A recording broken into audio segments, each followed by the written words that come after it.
నిన్న ఎన్టీ రామారావు గారి జయంతి సందర్భంగా లక్ష్మీ పార్వతి గారు మాట్లాడుతూ ఎన్టీఆర్ గారి ఆశీస్సులతో జగన్మోహన్ రెడ్డి మళ్ళీ ముఖ్యమంత్రి కాబోతున్నాడు అని ఆవిడ చెప్తుంది. అంటే ఎన్టీఆర్ ఫ్యాన్స్ కూడా ఇంక జగన్మోహన్ రెడ్డి గారికి సపోర్ట్ చేసే విధంగా ఈమె ప్రొజెక్ట్ చేస్తుంది ప్రజల్లో. అర్థం కాని పరిస్థితి ఏంటంటే ఎన్టీ రామారావు గారి జ్ఞాపకం ఏదైనా ఉందంటే ఈరోజు భూమి మీద ఖచ్చితంగా అది తెలుగుదేశం పార్టీ.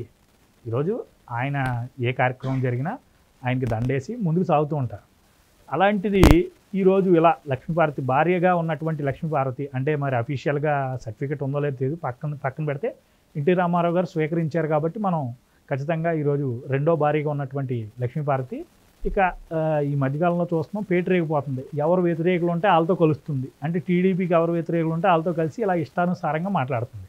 అంటే నన్ను చాలామంది బాధపడ్డారు, ఏం మాట్లాడుతున్నావు, ఎక్కడికి వచ్చో, ఏ పొజిషన్లో ఉన్నావు అని బాధపడ్డారు. అసలు ఎలా చూడాలి ఇలాంటి వ్యక్తులను కానీ ఇలాంటి మహిళలను కానీ, అసలు ఎలాంటి సందేశాలు ఇస్తున్నారు, ఎలా మార్కెట్ అంటే ఈరోజు సమాజానికి ఎలాంటి సందేశం ఇస్తున్నారంటారు ఏంటా? 73 సంవత్సరాల అన్న స్వర్గీయ నందమూరి తారక రామారావు గారి జీవితంలో చివరి 3 సంవత్సరాలు మాత్రమే ఈవిడ ప్రమేయం వారి జీవితంలో ఉంది. 93 నుంచి 96 వరకు. ఆ 93కి ముందు ఈవిడ స్థాయి, ఈవిడ ప్రాధాన్యత ఏంటనేది ఒకసారి ఆమె గుర్తు చేసుకోవాలి. మొట్టమొదట అంతకుముందు ఆమె ఎవరి జీవితంలో ఉండేది, 93 తర్వాత అన్నగారి జీవితంలోకి ప్రవేశించింది వాస్తవమే. దానివల్ల తలెత్తిన సంక్షోభ పరిస్థితులు ఏంటి, ఒక ఉచ్చస్థితి నుంచి ఆయన జీవితం ఎక్కడికి దిగజారిపోయింది అనేది కూడా కళ్ళ ముందు ఉన్న వాస్తవమే. నిన్న నేను ఆవిడనే ప్రస్తావిస్తాను, పేరు ఉచ్చరించడం కూడా నాకు ఇష్టం లేదు. అన్నగారి 101వ జయంతి సందర్భంగా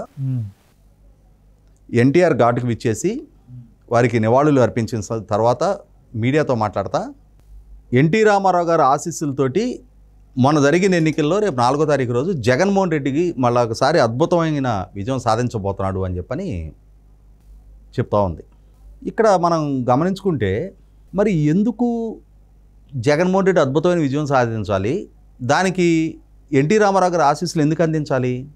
ఎన్టీ రామారావు గారి ద్వారానే ఏర్పాటు చేయబడ్డ, ఆయనే వ్యవస్థాపకుడు ఎన్టీఆర్ హెల్త్ యూనివర్సిటీకి. వారు చనిపోయిన తర్వాత వారి ద్వారా ఏర్పాటు చేయబడ్డ దేశంలోనే మొట్టమొదట డెడికేటెడ్ హెల్త్ యూనివర్సిటీ అది. అప్పటి వరకు దేశంలో ఏ రాష్ట్రంలో కానీ దేశంలో కూడా హెల్త్ ఎడ్యుకేషన్కి ఒక యూనివర్సిటీ లేదు. దాన్ని మొట్టమొదటిగా రూపకల్పన చేసిన ఆద్యులు ఎన్టీ రామారావు గారు. వారు చనిపోయిన తర్వాత వారి జ్ఞాపకంగా దానికి ఎన్టీఆర్ హెల్త్ యూనివర్సిటీ అని చెప్పని నామకరణం చేస్తే ఇదే జగన్మోహన్ రెడ్డి గారి తండ్రి రాజశేఖర రెడ్డి గారి హయాంలో ఎన్టీ రామారావు గారికి గౌరవ యూనివర్సిటీలు ఇచ్చిన డాక్టరేట్ కూడా ఉంది కాబట్టి అది హెల్త్ యూనివర్సిటీ కాబట్టి డాక్టర్ ఎన్టీఆర్ హెల్త్ యూనివర్సిటీ అని చెప్పని ఆ పేరుని మరింత విస్తృతపరిచారు రాజశేఖర రెడ్డి గారు. అటువంటి హెల్త్ యూనివర్సిటీకి ఈ జగన్మోహన్ రెడ్డి గారు ఆ పేరు తీసేసి వాళ్ళ నాన్నగారి పేరు పెట్టుకున్నాడు. ఎప్పుడో 1998లో నామకరణం చేయబడ్డ యూనివర్సిటీని 2023లో 25 సంవత్సరాల తర్వాత 25 సంవత్సరాల పాటు ఎన్టీఆర్ గారి పేరిట చలామణైన యూనివర్సిటీని పేరు మార్చిన గనుడు ఈ జగన్మోహన్ రెడ్డి. ఎన్టీఆర్ గారు ఆయన గెలుపుకి ఆశీస్సులు అందించాలంట, ఆశీస్సులు అందించేశారంట, ఆయన గెలవబోతున్నాడంట. ఈవిడ నొక్కి ఒక్కానిస్తుంది మీడియాలో నిన్న. ఎందుకు? ఆ జగన్మోహన్ రెడ్డి గారు ఏదో తెలుగు అకాడమీయో సంస్కృత అకాడమీయో అని చెప్పని ఒక పోస్ట్ ఇచ్చారు. ఆ పోస్ట్ ద్వారా 4 ఎంగిలి మెతుకులు దక్కుతున్నాయి కాబట్టి అని చెప్పని ఎన్టీఆర్ గారి జయంతి సందర్భంగా, వర్ధంతి సందర్భంగా సంవత్సరానికి 2 సార్లు మాత్రమే ఒక ఘాటు గుర్తొస్తుంది. ఇక మిగిలిన 363 రోజుల్లో ఆ ఎన్టీ రామారావు గారి పేరిట చలామణి అవటం తప్ప ఎక్కడ కూర్చుంటున్నావు, నువ్వు వెళ్ళి ఎవరితో సఖ్యతగా కొనసాగిస్తున్నావు? ఆ ఎన్టీ రామారావు గారు నెలకొల్పిన పార్టీకి ప్రత్యర్థులతో. సరే, అసలు ఇవన్నీ కాదు. ఈ రోజుకి ఎన్టీఆర్ గారి పేరిట ఎన్టీఆర్ గారి పేరు చిరస్మరణీయంగా తలుచుకుంటుంది.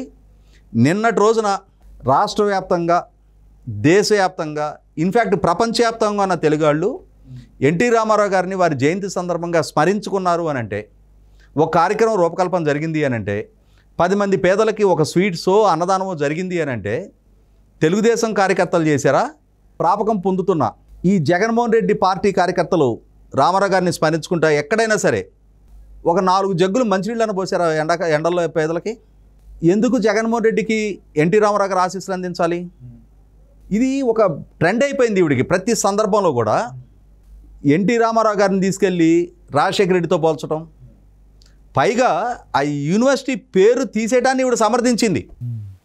కృష్ణా జిల్లాకి ఎన్టీ రామారావు గారి పేరు పెట్టారు కాబట్టి యూనివర్సిటీకి ఇంకా పేరు ఉండలేకపోయినా తప్పులేదు అని చెప్పని, తీసేసినా తప్పులేదు అని చెప్పని, అదే నోటితోటి ఆమె చెప్పాల్సింది ఏంటి అంటే రాజశేఖర రెడ్డి గారి పేరు హార్టికల్చర్ యూనివర్సిటీకి ఉంది. మరి వైఎస్ఆర్ కడప జిల్లా అని ఉండేది, కడప జిల్లాకి పేరు. ఈ జగన్మోహన్ రెడ్డి గారు అధికారంలోకి వచ్చినాక వైఎస్ఆర్ కడప జిల్లాలో నుంచి కడప తీసేసి వైఎస్ఆర్ జిల్లాగా దాన్ని నామకరణం చేశారు. మరి జిల్లాగా నామకరణం చేశారు. మరి చేసిన తర్వాత హార్టికల్చర్ యూనివర్సిటీకి పేరు మారలేదే, దానికి వైఎస్ఆర్ గారి పేరే కొనసాగుతూ ఉంది. ఇంకా సిగ్గుచేటైన సంగతి ఏంటి, కృష్ణా జిల్లాలో ఉన్న తాటికడప మున్సిపాలిటీకి వైఎస్ఆర్ తాటికడప మున్సిపాలిటీ. కృష్ణా జిల్లాతోటి ఏం సంబంధం రాజశేఖర రెడ్డి గారికి? కృష్ణా జిల్లాలో వేదాద్రి దగ్గర లిఫ్ట్ ఇరిగేషన్ ప్రపోజ్ చేశారు. అంటే ఈ మహానుభావుడు శంకుస్థాపన చేశాడు.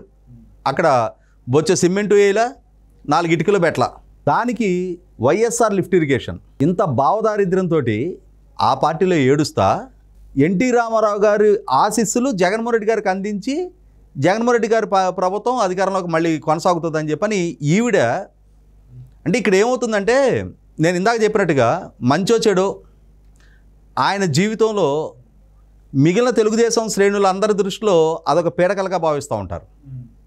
ఎందుకంటే 1998లో 96లో దేవగౌడ గారు ప్రధానమంత్రి అయిన సందర్భంలో ఈ గ్రహణమే కానీ ఆయనకు పట్టకుండా ఉండున్నట్టయితే ఆయనే దేశానికి ప్రధానమంత్రి అయి ఉండేవాళ్ళు ఆ రోజున. ఈ గ్రహణం వల్లే మనకు పాడుపడ్డ బంగ్లాల్లో గబిలంలాగా మనకు కొన్ని సామెతలు ఉన్నాయి. బిడ్డ చనిపోయినా కూడా పురిటి కంపు బాలేదు అని చెప్పని. వారు చనిపోయి 29 సంవత్సరాలు 29వ సంవత్సరం నడుస్తుంది, కానీ ఈ కంపు మటుకు తెలుగు సమాజాన్ని వదలటలా, తెలుగుదేశం పార్టీని వదలటలా. ఒక జాడ్యంలాగా బట్టి ఆ జాడ్యంని బలవంతాన భరించాల్సి వస్తుంది సమాజం. ఆ ఎన్టీ రామారావు గారి పేరుతోటి జోడించి వారి పేరిట చలామణవుతా వెళ్ళి కూర్చునేది రాజశేఖర రెడ్డి గారితో జగన్మోహన్ రెడ్డి గారి ప్రాపకం పొందుతా వాళ్ళు ఇచ్చే ఎంగిలి మెతుకులు కక్కుర్తిపడి ఈ రకమైన కామెంట్లు చేయటం. అది ఆ కామెంట్లు వింటంటే, ఆ ప్రెస్ మీట్ వింటంటే సగటు తెలుగుదేశం కార్యకర్తలు, సగటు ఎన్టీ రామారావు గారి అభిమానులకి రోమాలు జుగుస్సుతో నిక్కపొడుచుకుంటున్నాయి. కానీ ఆమెకు మాత్రం అయ్యేం పట్టట్లా. నేనేదో చాలా వీరోచితమైన పోరాటం చంద్రబాబు నాయుడు గారి మీద చేస్తున్నా అని చెప్పని ఫీల్ అవుతుంది. కొద్దిగా ఆ సంస్కారాన్ని కొద్దిపాటైనా ప్రదర్శిస్తే. నిన్న తెలుగు సమాజం ఏమనుకుంటున్నారంటే, అయ్యా సుబ్బారావు గారు ఏ లోకాన ఉండవో ఎవరాళ్ళని వాళ్ళ దగ్గర చేర్చుకో స్వామి, తొందరగా నీ దగ్గర తీసుకుపో, ఈ పీడ మేము భరించలేకపోతున్నాం అని చెప్పని ఫీల్ అవుతున్నారు.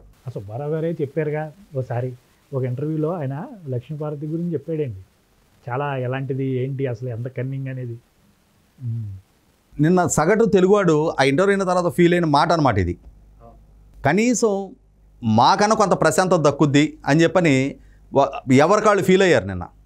నాకైతే చాలా జుగుసు కలిగింది ఆ ప్రెస్ మీట్ చూసిన తర్వాత.